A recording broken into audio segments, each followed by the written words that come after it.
से एबिस का पेड़ भी कहा जाता है, अपनी बड़ी लाल जड़ों को एक उल्टे टावर की तरह नीचे की ओर फैलाता है, जो पाताल लोक तक जाने का एक अंधेरा रास्ता है। पेड़ में निगले गए लोग पोमेरेनियन लड़की की तरह सिर्फ एक तने के अंदर नहीं भटकते, इसके बजाय वे पूरी तरह से एक अस्त व्यस्त भूल भुलैया में समा जाते हैं, जहां डायमेंशन ओवरलैप होते हैं, जिससे वे ऊंची जड़ों के सामने फंस जाते हैं, जो इंद्रधनुषी रंग की एनर्जी से धड़कती हैं। पेड़ के बाहर निराशा हावी हो जाती है। रॉड्रिक, सर्वेंट और ओसिरियस फंसे हुए स्टूडेंट्स को बचाने के लिए स्ट्रक्चर पर अपने सबसे ताकतवर मिले जुले हमले करते हैं। उनके हमले बैरियर से टकराते हैं, जिससे रोशनी का एक बड़ा धमाका होता है। हालांकि जैसे ही धुआं छटता है, लाल लताओं का मोटा पर्दा पूरी तरह से सुरक्षित रहता है। तीनों आदमी थके हुए और बेबस खड़े हैं। उन्हें यह मानने के लिए मजबूर किया जाता है कि कोई भी बाहरी ताकत पेड़ के अंदर बंद दुनिया तक नहीं पहुंच सकती। ऊंची जड़ों के सामने खड़े होकर ओसिरियस को कड़वी सच्चाई का एहसास होता है। इस डायमेंशनल जेल को सिर्फ अंदर से ही तोड़ा जा सकता है। पुरानी कहानियों में कहा गया है कि पेड़ की जड़ें नीचे की ओर एक गहरे काले खालीपन में फैली हुई हैं। एक अनजान किताब के अनुसार पेड़ हर उस इंसान को जबरदस्ती खींचकर नीचे खाई की गहराई में ले जाएगा, जिसे वो खा जाएगा। टावर की पानी से भरी पहली मंजिल के अंदर विकिर गॉब्लिन टावर गाइड पर अपनी बेरहमी से पकड़ बनाए हुए है। डेकर, आविया और नीली मकड़ी पास में मंडराते हैं, चुपचाप देख रहे हैं। विकिर की मांगों को मानते हुए गॉब्लिन जबरदस्ती कुछ अपने गले में डाल लेता है। वो जीव जोर से गाढ़े गहरे नीले रंग के लिक्विड की एक धार सीधे विकिर के हाथ में उगल देता है। डेकर, आविया और छोटी मकड़ी विकिर के हाथ पर गिरते लिक्विड को बहुत नफरत से देखते हैं।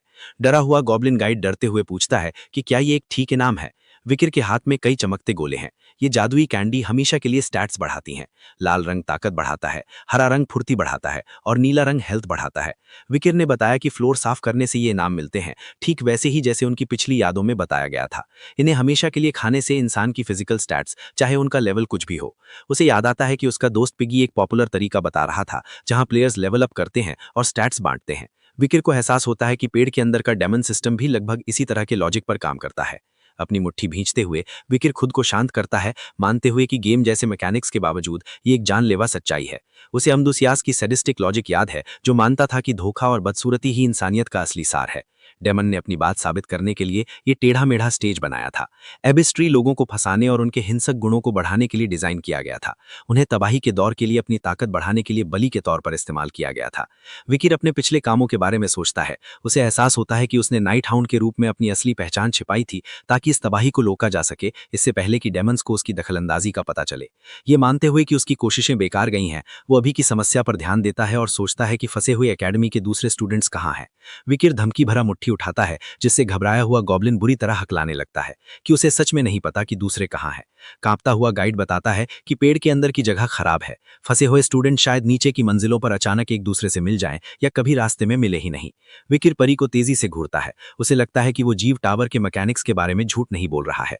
गाइड एक जरूरी नियम बताता है, अगर एक भी इंसान नीचे पहुंचकर भाग जाता है तो अंदर फंसे सभी लोग आजाद हो जाएंगे, चाहे वो बच गए हों या मर गए हों। इस पक्के नियम की वजह से पार्टिसिपेंट्स के पास सिर्फ दो ऑप्शन होते हैं, बेबस होकर किसी और के भागने का इंतजार करना या खुद अकेले बचाने वाला बनने के लिए लड़ना। विकिर जानता है कि ऑप्शन लगभग नामुमकिन काम है, जिसे एक शैतानी मराक्षस ने निराशा बढ़ाने के लिए बनाया है। उसकी पिछली जिंदगी में स्टूडेंट्स के इस जेल से भागने का सिर्फ एक ही कारण था, जिससे टावर के राज रखने वाली यादें लिखी जा सकें। वो चमत्कार पूरी तरह से कामू मोर की वजह से था, एक अनप्रिडिक्टेबल, नियम तोड़ने वाला जीनियस जिसने अमदुसियास की उम्मीदों को तोड़ा और आखिरकार आयरन ब्लडेड एम्प्रेस बन गया। लेकिन कामू बाहर ब्रेसलेट के जाल से बच गया, जिसका मतलब है कि जिस जीनियस ने उन्हें पहले बचाया था, अब वो उन्हें बचाने के लिए यहाँ नहीं है। विकिर अपने क्लासमेट्स के बारे में सोचता है, piggy, tutor, Sancho, Bianca, Dolores और सिंक्लेयर। वो बहुत गिल्ट के साथ सोचता है कि वो अपने सच्चे दोस्तों और भविष्य के महान हीरोज की रक्षा करने में नाकाम रहा। अचानक एक सिस्टम वार्निंग आती है, जिसमें बताया जाता है कि ये इलाका जल्द ही खत्म हो जाएगा।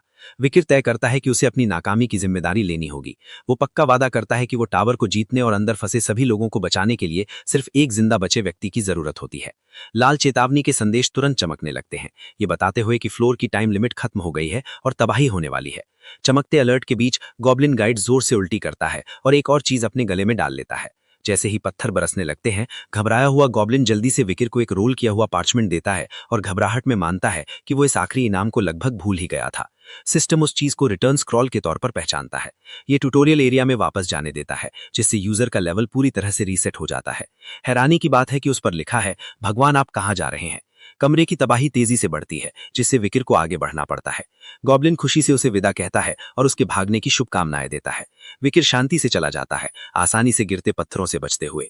गिरते हुए कमरे में पीछे छूट जाने पर गॉब्लिन गाइड एक डरावनी मुस्कान बिखेरता है। एक सिस्टम नोटिफिकेशन से कंफर्म होता है कि विकिर ट्यूटोरियल जोन से बाहर निकल आया है।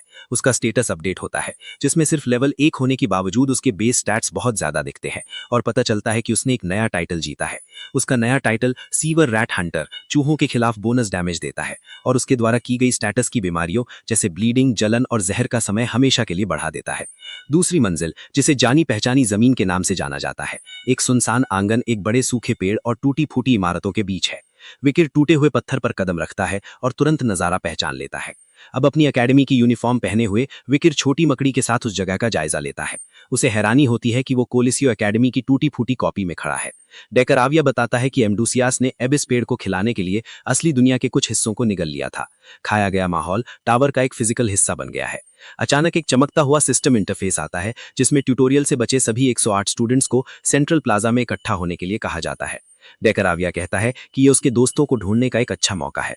हालांकि मजबूरी के बारे में सोचते ही इकट्ठा होते ही विकिर को एक डरावना अंदाजा होता है कि क्या हो रहा है। टूटे फूटे प्लाजा पर बचे हुए स्टूडेंट्स घबराहट और कंफ्यूजन में इकट्ठा होते हैं। वे माहौल से डरे हुए हैं और ट्यूटोरियल फ्लोर पर जिंदा रहने की डरावनी मुश्किल के बारे में शिकायत करते हैं। डेकराविया देखता है कि विकिर के रूममेट्स कहीं नहीं दिख रहे हैं और साफ तौर पर कह रहा है कि वे मर गए होंगे। विकिर गुस्से में पेंडेंट को खींचकर चुप रहने को कहता है। विकिर पास में हंगामा देखता है, जहां एक गुस्सैल स्टूडेंट किसी को दफा हो जाने के लिए चिल्ला रहा है। वो देखता है कि हथियारबंद अमीर स्टूडेंट्स एक अनार्म्ड अनिहत्ता आदमी को धमका रहे हैं जो नीचे गिर गया है। आम आदमी हथियार मांगता है, लेकिन अमीर लोग मतलबी होकर मना कर देते हैं और कहते हैं कि जो भी उन्हें पहले पाएगा वही उन्हें रखेगा। बेरहमी को और बढ़ाते हुए एक अमीर आदमी हिंसक तरीके से अनार्म्ड आदमी के बाल पकड़ता है और गुस्से में पूछता है कि क्या उसे उनकी नई डरावनी सच्चाई समझ नहीं आई। लड़के के चेहरे के पास तलवार रखकर घमंडी अमीर आदमी उसे नीचा दिखाता है। वो कहता है कि धीमे बेकार आम लोगों के पास अमीर लोगों के सामने गिड़गिड़ाने के अलावा कोई चारा नहीं है। लड़के को जाने देकर गुंडा डरते हुए अनार्म्ड आदमी से बेरहमी से कहता है कि अगर उसे जिंदा रहना है तो और मेहनत करनी होगी। स्टूडेंट्स को एहसास होता है कि अमीर लोगों ने इकट्ठा होने को सिर्फ अपने लिए खोजे गए सभी हथियार चुराने के लिए एक जाल की तरह इस्तेमाल किया था। अचानक प्लाजा के ठीक बीच में एक बैंगनी रंग की दरार खुल जाती है, जिससे सभी स्टूडेंट्स हैरान रह जाते हैं। पोर्टल से एक डरावनी आवाज गूंजती है, जो 108 पार्टिसिपेंट्स का खुशी से स्वागत करती है और बताती है कि उनका बर्ताव पहले से ही कितना जिंदा दिल है। तेज पंजे, नुकीले दांत और खोपड़ी जैसे चेहरे वाला एक डरावना रोएदार मॉन्स्टर पोर्टल से निकलता है। वो अपने आप को दूसरी मंजिल की गाइड परी बारगेस्ट के रूप में इंट्रोड्यूस करती है और खुशी से पूछती है कि उन्हें ट्यूटोरियल कैसा लगा। स्टूडेंट्स डरावनी परी को टेंशन वाली चुप्पी में देखते हैं, हालांकि कुछ घमंडी अमीर लोग जीव कर नजरअंदाज करते हुए दिखते हैं। टेंशन वाली चुप्पी को लीड अमीर गुंडे ने तोड़ा, जो शेखी बघारता है कि ट्यूटोरियल फ्लोर कोई बड़ी बात नहीं थी। बदमाश बेशर्मी से परी से कहता है कि जल्दी करो और अगला चैलेंज लाओ। वो बेवकूफ़ी से इस काल कोठरी को जीतने और एक लेजेंडरी हीरो बनकर लौटने का अपना बड़ा सपना ऐलान करता है। रईस कहता है कि उसे जरा भी डर नहीं है। जवाब में बारगेस्ट गुस्से से उसकी चैलेंजिंग स्पिरिट की तारीफ करती है और तुरंत ट्रायल शुरू करने के लिए मान जाती है। बारगेस्ट खुशी से एक बहुत ही आसान सेकंड फ्लोर मिशन का ऐलान करती है। बिना किसी वार्निंग के प्लाजा के चारों ओर कई पर्पल डायमेंशनल पोर्टल खुल जाते हैं, जो स्टूडेंट्स को पूरी तरह से घेर लेते हैं। घमंडी रईस को अचानक ठंडा पसीना आ जाता है जब उसके ठीक पीछे से एक धीमी सी आवाज निकलती है। वो आग जैसे सिर वाले डरावने मस्कुलर डेविल हाउंड से घिरा हुआ है। जैसे ही जानवर पास आते हैं, बारगेस्ट खुशी से सेकंड फ्लोर का एकमात्र मकसद बताती है, जिंदा रहना। अगर आपको कहानी पसंद आई तो वीडियो को लाइक करना और अगले अध्याय के लिए सब्सक्राइब करना ना भूलें।